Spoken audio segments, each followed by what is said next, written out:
Welcome back to Black Girl Couch Reviews. I'm your host, Christina. We are back for another recap and review.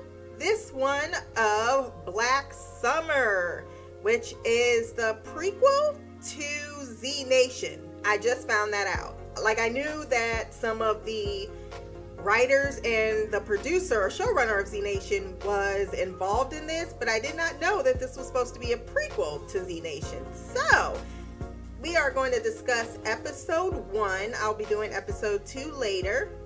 This one is called Human Flow.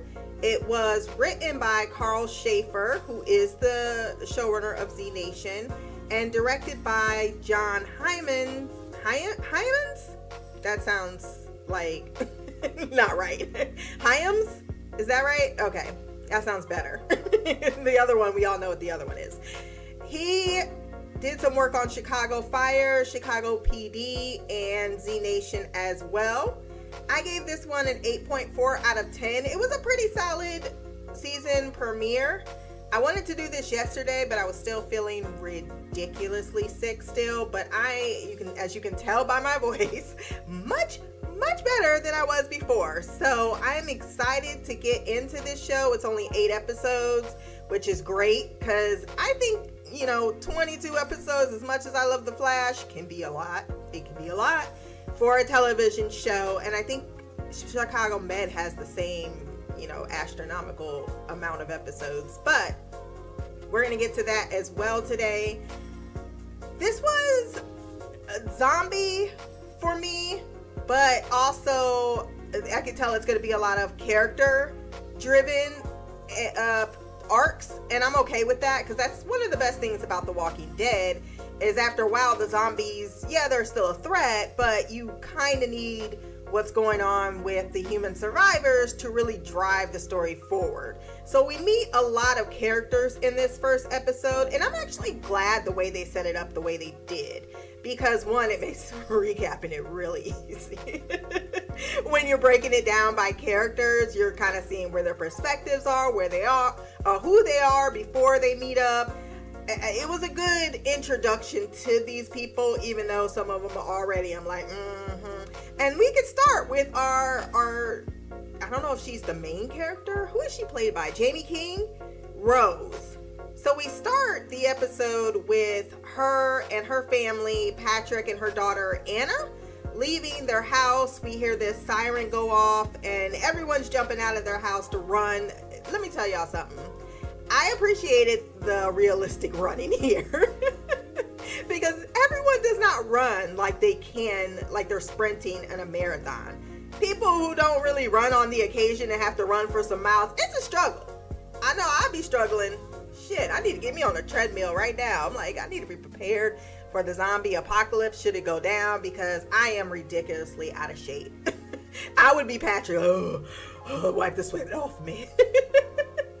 Anyways, they're all trying to meet up at this military convoy that's taking survivors to a stadium. Now, I was a little annoyed at this scene with Rose because, I'm sorry, if I knew my husband was fucked up, I would have thought he would have made the executive decision to say, you know what, don't stay with me. Someone needs to be with our daughter. Let's come out of ourselves and let's make sure a parent is with our child. I'm sick, so I know I'm not getting my ass. He was trying to fake his ass through the line, and they were like, do you have any weapons? And they were all like, no sir, yes sir, blah blah blah. And she kept saying, oh stop it, wait. And the guard, girl, you knew he was sick, or not sick, was he bit? That's my guess, is he got bit. Because she was trying to give him antibiotics. And they clearly don't know what's going on right now. They don't know how the Z virus works. This is all brand new. So it's kind of like shit went down. No one knows any answers. No one has told them what's going on. They just know there's people running around biting other people and killing them. And it's terrifying. And they want to get the hell out of there. They're in this like suburban neighborhood. And long story short, Patrick gets pulled away. Anna's already on the truck, and of course the truck drives away. Patrick gets a gun pulled on him. I don't know why they didn't just shoot him at that point. I would have, but we're taking this in the perspective of the characters that have not and don't I don't know. They don't know the zombie culture. That's like with The Walking Dead, right? Because you can see when they're shooting at the walkers, I'm going to call them walkers for right now, because that's pretty much what I've known zombies for the longest of time, is that they don't know that one shot to the head is what takes them down. Like, a lot of people is wasting bullets right now. And it turns out we're going to be seeing that rather often. And I'm wondering when we're going to see someone say, okay, no, we need to hit them in the head. But I like the fact that we're starting from where they are, because I know my first reactions were kind of like, what the fuck you doing, girl? You got this man cradling up next and behind you. Anyway, Anna's, she's gone with the convoy, and then we hear explosions and helicopters. We can see planes going by. It's kind of chaotic. Everyone, once the convoys leave, are left to their own devices, and of course they're looking for shelter. And then they get into this one house and they crouch down, and all these explosions are going off. And then she says, Rose that is, I can't believe I did that. I couldn't believe I left my daughter. So it seems like she knew that this was a possibility. But the daughter Patrick, the daughter Anna was holding a photograph. Did they have another daughter that didn't make it? Is what I'm guessing. Anyway, like I said, I was feeling all uncomfortable about the fact that Patrick was spooning her, and he was totally not long for this world. But Patrick decides to do the right thing and say, you need to go ahead and go alone. And she's like, no, I'm not leaving you. You're out of your fucking... First she says, fuck you. Which I kind of like that says in her. She's like, I'm not leaving you. But at the same time, I don't know. If it comes between my significant other and my child, I'm sorry. If I have seen what I've obviously seen by now, even if they don't know anything, because she says I need to get you antibiotics, maybe she's a nurse, I don't know. But if I see that people who get bit turn into the things that are terrible, at some point your logistic brain and your emotional brain has to detach from itself. But I guess that's the whole thing. Most people can't do that. Apparently I can. I would have been like, I'm going with my child, and you're a man, and you can meet us there, dear. If you don't meet us there, I get it. Because he's saying, I'm not going to get past any checkpoint. They're not going to let both of us go. You need to just suck it up, Buttercup, and go out there by yourself and rescue our child. And she's like, no, I'm not doing this without you. She says, baby, please, I'm going to get us there. Don't worry. But she's going to go get some water for him. And as she's getting, checking out the cabinets and stuff, and didn't it seem like the back door was open? I was like, can we close that, please? I know we needed light in the house, but she hears some thumping around. And of course, we all know what that means. There must be someone in the house. And then she goes and opens one of the door, and the poor grandma is just like, oh, I was like, just she got Alzheimer's. I don't know. The family clearly left her in her nightgown. Damn. And then as she goes and sees the blood and knows something happened to Patrick, because one, she keeps calling Patrick's name. I'm like, shut your fucking mouth, girl. Why are you screaming so loud? But Patrick is clearly dead, because you heard someone shout, and the next thing she knows, she runs right into the bathroom, shuts the door, and Patrick is pounding on the back of the door, and she tries to get out of the bathroom window, but it's too small, and so she just sits there with the knife. At least she was smart enough to get the knife and wait till the pounding stopped. And then all of a sudden you hear the grandma getting ate. I was like, that's so dirty, but what was she gonna do? And then she runs out of the house, and Patrick breaks through the damn glass door and starts chasing her. And then she goes, and the only thing I was like, why? Is there was a truck that she passed, but she decided to run up the fence with the barbed wire on it. Get in the fucking truck, ma'am. Maybe, it's easier when you're not in the moment, of course, to figure shit out. But she's panicking. Then she started pissing me off. Patrick, stop it. Stop it, Patrick. Stop it. And then Patrick gets shot by some black guy in a uniform named Spears, which we'll get to his story in just a minute. And he takes a few, how many bullets was in that gun is what I'd like to know. Because it felt like he used a lot. I don't know how many bullets come in a gun.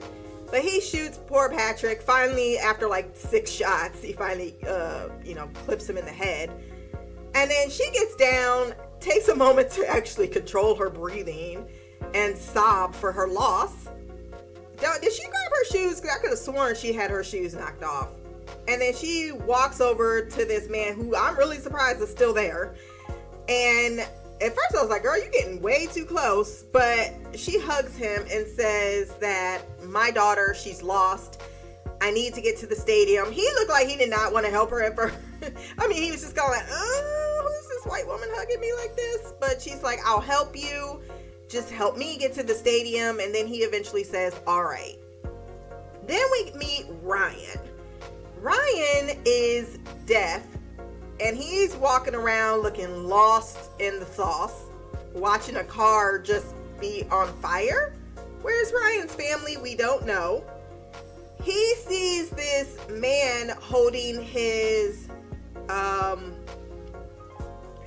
girlfriend, wife, whatever. We don't know what it is at the time. We know later it's his wife.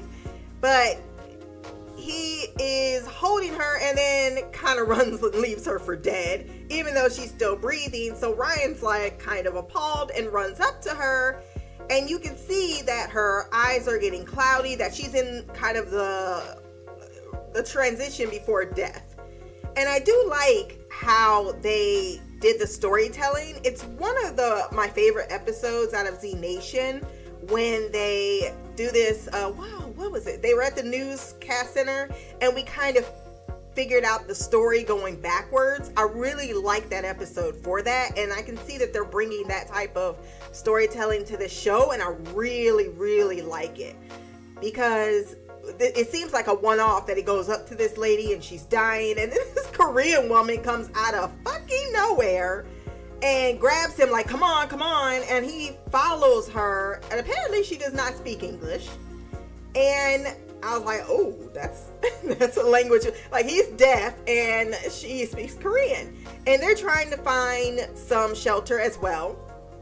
And then they knock on this, well, they don't knock on it. They kind of look to see if anyone's in this house, and they walk in and you see this guy has his family, his friend, I don't know. He has people tied the fuck up with a gun on them. And she does not think anything about trying to communicate with him. I'm like, girl, get the hell out of this house. He is obviously not about the right at all. I don't know what's going on, but I would have backed the fuck out. I don't know why he had to point a gun at you to get you the hell out the house, but I guess that speaks to how bad the times are. Of course, Ryan don't know what the hell's going on. He deaf. Does he read lips? I don't know. He continues to look in the rest of this episode lost as shit. Like, how did I get here and how do I get the fuck off this crazy train? Anyways, they start running and they see these two people get attacked and the other guy runs off, and that's kind of where we leave their situation. Is they we pop really quickly in with them. Then we meet Barbara. She is in her car and she looks like she's lost. She's trying to read a map. She's got her window kind of down, but not really. I felt down enough that if this guy Ben wanted to reach in and like snatch her by the neck and just hit her head against the window, he really could have, or unlock the car door. But he's trying to beg her for assistance, like, hey, I got a family, I need some help, please let me get a ride, I'm begging you. She's like, I don't think so. He plays on her Christian sensitivity, like, are you a Christian? She said yes. And he says, well, I swear to God, I just want to get to my family. You're a woman, I'm a man, I've seen what can happen out here, let me help you and you can help me. And then she says, she doesn't really want to do it, but she's turned around by it. Like, okay, you can get in, because, like, do you know where we at right now? And he's like, yes, this is Hastings, and blah, blah, blah. So he asks her to unlock the car door, and she does. She says, okay, sliding over now. And she says, please don't fuck me. So he gets into the car, she slides over, and she immediately starts to ask about his children, and he tells her to get the fuck out. And she's like, no, you gotta be kidding me. He's like, no, get the fuck out of the car. And she's like, you're going to fucking hell for this. He's like, get out of the car, lady, and fuck you, or I'm going to punch you in the fucking face. And she's like, I can't get out, the door's locked. So apparently you can only lock the, whatever. So she finally gets out of the car, and another guy comes, drags him out of the seat, and proceeds to beat the living shit out of him. She gets back in her car, doesn't get to the front seat, but goes in the back seat. So did she know that guy? I don't know, but she took a lot of satisfaction of watching him getting his ass kicked. And I really love when she yelled, "You're going to hell, fucker."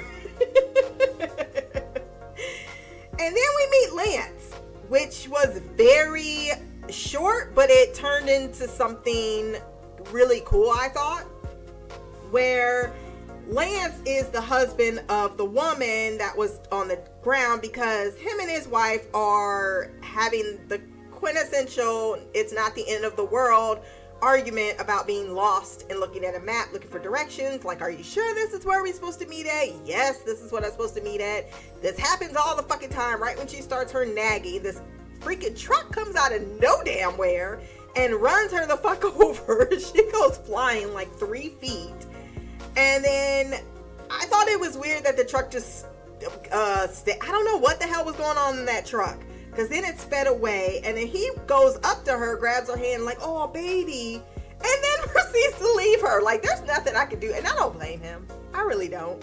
You got severe internal damage. You just got ran over by a truck going like 50 miles an hour. There's no help for you. There's no life support. There's nothing I can do other than, if you were a kind person, giving you mercy and putting you out of your misery. But of course, he's even a coward for that. Because if that was my family member, yeah, no, I don't think I could leave them. I would, at least if I had a weapon. He didn't have a weapon, but I don't know.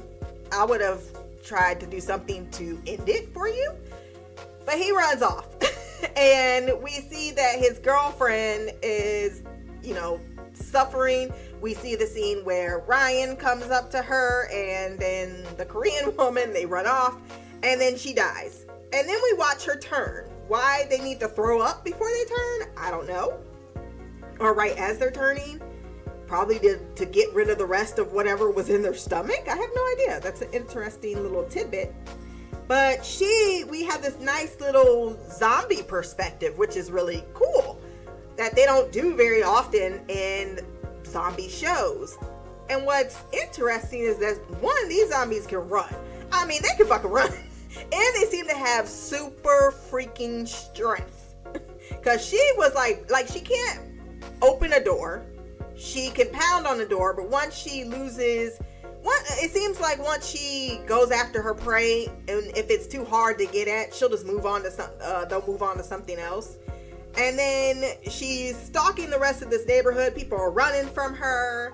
She's sniffing, looking for some more food. And that's when she finally comes across those two people that we saw a little bit earlier walking around. Because she was looking through the fence at these two guys that were just casually walking around like they were taking a Sunday stroll on tour in a city for the first time, looking at their maps. It was so dumb.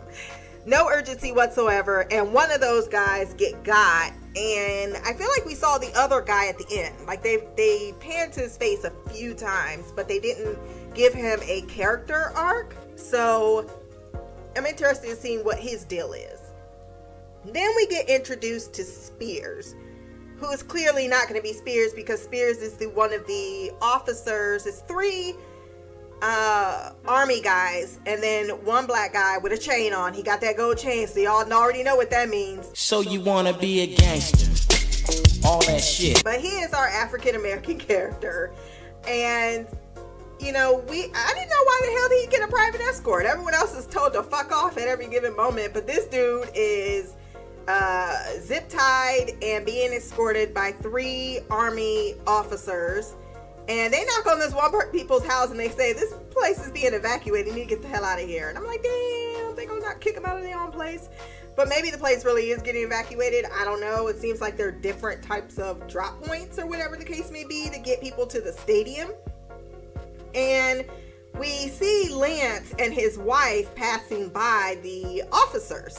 So that if we ever meet up with Lance again, he's probably gonna be like, "Weren't you in and zip ties before. And I thought it was a nice, throw. They could have asked for directions right then and there. And then they go into this house. They leave him with the officer Spears. And they, I guess, go do something. I don't know. But they say, watch him. And of course, like every black man, they got the hustle. They're like, you got the wrong guy. And he's like, shut the fuck up. And he's like, no, seriously, you got the wrong guy. And now that the world's ending, you guys trying to flex y'all's muscles, settle up old scores, but you don't even know what the charges are. You don't know shit. He tells him, we're going to be dumping you in the brig. And he laughs appropriately. Like, there is no fucking brig. It's the end of the world. Can't you see? And of course, like I said, every black person always know what's hit before the white people do. Maybe just because we know when shit hit the fan, it hitting the fan. We ain't got no time to be sugarcoating the shit and being in denial. We got to get shit together. That's just, we always have, our lives is always half the ghetto. Shit. We already know when it's time. And he tells him that I know where money is, and that's why they have me here. That's why I'm being protected, and it's millions of dollars. How about I show you where it is? Me and you go take a little Bonnie and Clyde trip. And he laughs at him like, yeah, fuck you. Then he says, well, he stands up abruptly, and the dude takes his weapon out real quick. So whoever he is, he obviously feels like he's a threat, or he just be antsy. And he says, look, I gotta take a piss. And he's like, well, too bad. He's like, I'm gonna piss in my pants, dude. Come on. To me, though, when people say that, like, Spears was trying to be a good, decent human being. And I'm not saying that he didn't kidnap this black man for no damn reason, or to torture him, or obviously get something out of him. Or at least his peeps do, because he tried to play on him, like, say, obviously you're the runt of the pack. You don't even know what the fuck's going on. And they, you should be on my side. And obviously he didn't take the deal, so I guess it was at that point new Spears Spears 2.0 was like, I'm gonna call him Gold Chain for right now. And he tells him, well, can I put my he tells him to go piss in the corner. Spears does. He says, well, can I put my hands in front of me? And he's like, cool, that's fine. But then he says that he can't pee. Now let me tell y'all something. If you gotta piss, you gonna piss. And for some reason, Spears thought, we're going to kidnap this dude, but we're going to give him... But then again, he did think there was a brig still going to be happening. So he is a little naive. I feel like if it was anyone else, they would have said, piss in your pants then, motherfucker. I ain't got no time for you. But he all of a sudden can't piss, even though he really had to pee and was going to pee in his pants. And so he asked him to take him to the bathroom, and he says, well, I'm going with you. And he's like, all right then. And they go through a few bedrooms, and they find the bathroom, and then he acts like he cannot lift the toilet seat. And that's what I knew. I was like, Spears, come on now. Like, it's clearly you about to get played, beat, whatever. But just as he goes to be a decent human being, they get into this huge fight. I liked it because it was brutal and it was realistic. There wasn't like any stunt to it. Like, they were struggling. Like, he had Spears in a headlock, but Spears wasn't going down easy. But then when he bust his head on that fucking counter like 3 times, I was like, damn. Then he got the gun and shot him in the head. But he did look like he was freaked the fuck out for what he did. But I don't blame him. Shit, I'm a black man. Y'all got me tied up for what I know. You trying to get with what I could, potentially have. Yeah, get the fuck out of here. But this is the man that saves, what's her face? Rose. And helps her out. Then we get to the checkpoint where all of our characters kind of converge. They've got to the point where I guess this bridge got a fence up where they can't get across the bridge. Everyone wants to get through, but the officers are all saying, no, we're under attack. But they still want to get through. They're like, Rose comes out like, my fucking daughter, what did you do to my fucking daughter? And then they even tell of course, Gold Chain doesn't know how to properly pretend to be an officer. I'm really surprised they let him through just to say, hey, you're one of us. But Korean chick is there, and she ain't taking no for an answer. She slips and slides her ass right through that fence and start running. And then she looks back and everyone breaks down through the fence and start running too. I don't even know why them officers were trying, to be honest. especially if they didn't seem to be intent on actually shooting people. They kept threatening to shoot people, but they really didn't have their heart into it. And everyone starts running. And then you see the Korean girl, she got right in the car where Barbara is. That's where we pick up where Barbara or the one guy was beating up Ben. And then he gets back in the car. Barbara's in the back seat.